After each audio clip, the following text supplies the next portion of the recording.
Hi guys, मैं जुल्करनैन शिकरावा।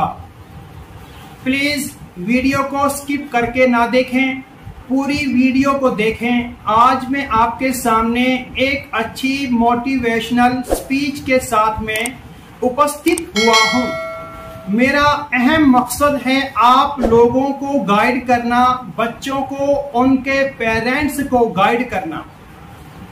10वीं class के बाद में जो बच्चे एडमिशन लेना चाहते हैं, मेरी उनसे गुजारिश है और उनके पेरेंट्स से भी गुजारिश है, वो अपने बच्चों का अच्छे स्कूल में एडमिशन कराएं। जैसा कि शिकरावा, पिनंगवा, पुन्हाना, फिरोजपुर झिरका और तावड़ू, सोहना, जहां भी वो अपने बच्चे का एडमिशन कराना चाहते हैं, किसी अच्छे स्कूल में अपने बच्चे का एडमिशन कराएं।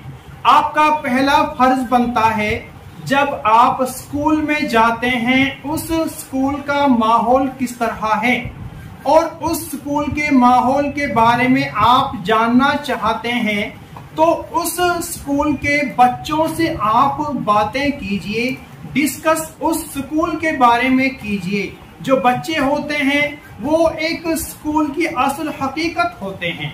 जब आप उन बच्चों से मिलो तो उन बच्चों के बात करने का तरीका, उनके अंदर जो मैनर्स हैं, उनके टीचर्स ने उनको जो सिखलाया है, उन सब बातों के बारे में आपको बच्चों से बातें करने के बाद में पता लग जाएगा।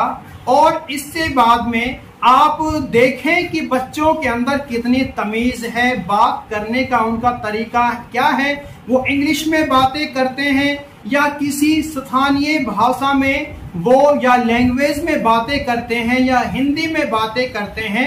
इन सब बातों से आपको उस स्कूल के बारे में भी अंदाजा लग जाएगा कि वो स्कूल किस तरह का है, उस स्कूल का माहौल क्या है। जब आप उस स्कूल के अंदर इंटर हो, प्रिंसिपल ऑफिस में जाएं, तो प्रिंसिपल के बैठने का तरीका, वो आपसे किस तरह से बातें करता है, उसको वो आपके लिए, अगर आप फीस का जो शेड्यूल होता है उसके बारे में बताने का तरीका उसका किस तरह है, वो किस तरह आपको समझाता है, आपको समझा पाता है या नहीं समझा पाता, इन सब बातों के ऊपर आपको गौर व फिक्र करना है। वो लैंग्वेज किस तरह इस्तेमाल कर रहा है, उस लैंग्वेज के ऊपर भी आप लोगों ने ध्यान देना है। और ऐसा ना हो उनकी लैंग्वेज के ऊपर आप लोगों ने ध्यान ना दिया और आपके बच्चे का जो फ्यूचर है वो बर्बाद हो जाए और आपका बच्चा कुछ ना सीखे और वो एक जिस तरह आप उसको लेकर आए थे उसी तरह आप उसको स्कूल से लेकर जाएं। ऐसा बिल्कुल नहीं होना चाहिए। ये आपको बड़ी होशियारी के साथ में ये कदम उठाना है। पेरेंट्स को इस बात के ऊपर, बच्चों को इस बात के ऊपर बड़ा जोर देना है। उनके फ्यूचर की बात है, उनको इन बातों के ऊपर ध्यान देना चाहिए। इससे अगली बात यह है कि जब आप उसके मैनेजमेंट वालों से मिलते हो, क्या उनके अंदर घमंड पाया जाता है या वो आपके बच्चों को सिखाना चाहते हैं या नहीं सिखाना चाहते, इन सब बातों के ऊपर आपको गौर व फिक्र करना है। उनकी लैंग्वेज के ऊपर ध्यान देना है, उनके मोटिवेशन करने के तरीके की तरफ ध्यान देना है। आप लोगों ने इन सब बातों के ऊपर आप लोगों ने जो बिल्कुल गौर व फिक्र करना है और अपने दिमाग को इन बातों के ऊपर लगाना है। क्योंकि अगर किसी स्कूल का डिसिप्लिन होता है वो अगर अच्छा होगा, उस डिसिप्लिन की वजह से आपके बच्चे के अंदर गुड मैनर्स आएंगे। वो डिसिप्लिन ओबे करना सीखेगा, उसका पालन करना सीखेगा। इन सब बातों के ऊपर हमें गौर व फिक्र करना। मेरे भाइयों, मेरे अजीजों, मेरे दोस्तों, इन सब बातों के ऊपर आप लोगों ने गौर व फिक्र करना है और अपने बच्चे को, चाहे वो नॉन मेडिकल आप दिलाना चाहें, चाहे मेडिकल उन बच्चों को दिलाना चाहें, वहां उस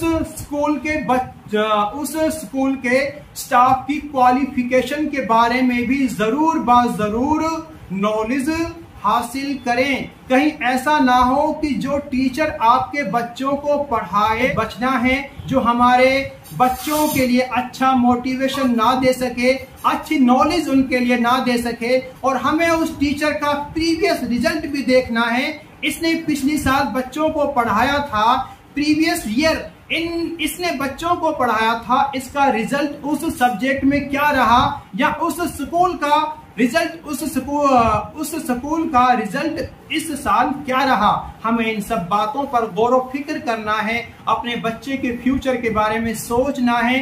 दूसरी बात, अहम बात मैं आप लोगों के लिए बतलाने जा रहा हूं, वो ये है, प्लीज वीडियो को आप स्किप ना करें, पूरी वीडियो को आप जरूर पूरा देखें, और वीडियो को पूरा देखने के साथ साथ मेरे इस चैनल को सब्सक्राइब करें और लाइक करें, कमेंट करें और दूसरों तक शेयर करें, जिससे दूसरे भाइयों का भी भला हो सके। मैं आपका इन सब कामों के साथ में बड़ा आभारी रहूंगा, जो आप कमेंट करेंगे, शेयर करेंगे, सब्सक्राइब करेंगे। मैं जो अहम बात बतलाने चाह रहा हूं वो ये है कि हमारी मेवात के अंदर या हमारे इलाके के अंदर चंद जो टीचर्स हैं या कुछ पढ़े लिखे इंसान हैं, वो ये कहते हैं 10वीं क्लास पास करने के बाद में कि आपको अपने बच्चे को शिखर वगैरह, कोटा या दिल्ली भेजना चाहिए। ये आपकी एक अच्छी सलाह है, लेकिन आपने कभी इस सलाह के ऊपर, इस एडवाइस के ऊपर कभी गौर व फिक्र किया है? क्या आपने एक रिजल्ट की जो परसेंटेज है उसको निकाला है? मैं आपको बतलाना चाहता हूँ, 10वीं क्लास के बाद 11वीं क्लास में, 11th क्लास में जब बच्चा कोटा या शिखर वगैरह या दिल्ली जाता है तो उन बच्चों को एक डर सा, एक खौफ सा महसूस होता है। 2 साल तो उनकी यूं ही गुजर जाती हैं, वो कुछ हासिल नहीं कर पाते। फिर 12वीं क्लास करने के बाद में वो 3 या 4 साल यूं ही गंवा देते हैं, उनकी 3 या 4 साल यूं ही गुजर जाती हैं, और फिर भी वो वहीं के वहीं पर रहते हैं। हमें ये गलती नहीं करनी चाहिए, क्योंकि अगर आप 11वीं क्लास और 12वीं क्लास में, जो मेरा एक्सपीरियंस कहता है, जो मैंने तजुर्बा किया है, इस बात का 100 बच्चों में से 1 या 2 बच्चों का सिलेक्शन होता है। 98 या 99 बच्चे यूं ही नाकाम हो जाते हैं। वो अपनी 3 या 4 साल जो होते हैं उनको बर्बाद यूं ही कर देते हैं। तो अगर हम अपने बच्चे को अच्छा डॉक्टर बनाना चाहते हैं या अच्छा इंजीनियर बनाना चाहते हैं, तो हमें चाहिए कि हमें अपने बच्चे को 9th क्लास में शिखर वगैरह या कोटा वगैरह में एडमिशन दिलाना चाहिए, जिससे बच्चे को एक अच्छी नॉलेज हो और उसका टाइम भी ज्यादा वेस्ट ना हो और वो टेस्ट को आसानी से फाइट कर सके। तो हमें इस बात के ऊपर गौर व फिक्र करना चाहिए, नहीं तो 11वीं 12वीं क्लास में हमें अपने बच्चों को कोटा या शिखर वगैरह नहीं भेजना चाहिए, या हमें अपने बच्चों की फ्यूचर के बारे में सोचना चाहिए। यूँ तो आप उनको 12वीं क्लास के बाद में MBBS आप रूस से या फिर यूक्रेन से या और दूसरी जगह से जहां से MBBS कराया जा रहा है, अपने हिंदुस्तान से हमें कोर्स कराना चाहिए, जो एक बेहतर कोर्स हमको करने को मिलेगा। इसके अलावा और उनका टाइम भी बच जाएगा और वो एक अच्छे डॉक्टर भी बन जाएंगे, इंजीनियर भी बन जाएंगे। तो बेहतर यही है 9वीं क्लास में आप अपने बच्चों का शिखर वगैरह, दिल्ली वगैरह और कोटा में बच्चों का एडमिशन दिलाएं। इसके अलावा 12वीं क्लास के बाद में अगर आपका बच्चा BA करता है, BCom करता है या BSc करता है, तो हमें चाहिए कि BSc या BA या BCom करने के साथ में, BTech करने के साथ में हमें एक अच्छे कोचिंग सेंटर में बच्चों को एडमिशन दिलाना चाहिए, जिससे वो पढ़ाई के साथ साथ में एंट्रेंस एग्जाम के साथ साथ में दूसरे जो एग्जाम्स होते हैं गवर्नमेंट जॉब के लिए जो अप्लाई करते हैं, उनमें भी वो अच्छे अंक हासिल कर सकें। हमें इन सब बातों के ऊपर गौर व फिक्र करना है। किन किन बातों के ऊपर गौर व फिक्र करना है? स्कूल के माहौल के बारे में, डिसिप्लिन के बारे में, वहाँ के बच्चों के डिसिप्लिन के बारे में, वहाँ के टीचर्स के डिसिप्लिन के बारे में, प्रिंसिपल के डिसिप्लिन के बारे में, मैनेजमेंट के डिसिप्लिन के बारे में हमको जानकारी हासिल करनी है। तभी हमें अपने बच्चों को वहाँ पर एडमिशन कराना है। 10वीं क्लास के बाद में अपने बच्चों को शिखर वगैरह, कोटा वगैरह कम भेजें। अगर आपका बच्चा मोस्ट इंटेलिजेंट है, आपको लगता है 2 साल में वो टेस्ट फाइट कर लेगा, तभी आपको भेजना है। नहीं तो अदरवाइज अपने बच्चे को 9th क्लास में वहां पर एडमिशन दिलाएं।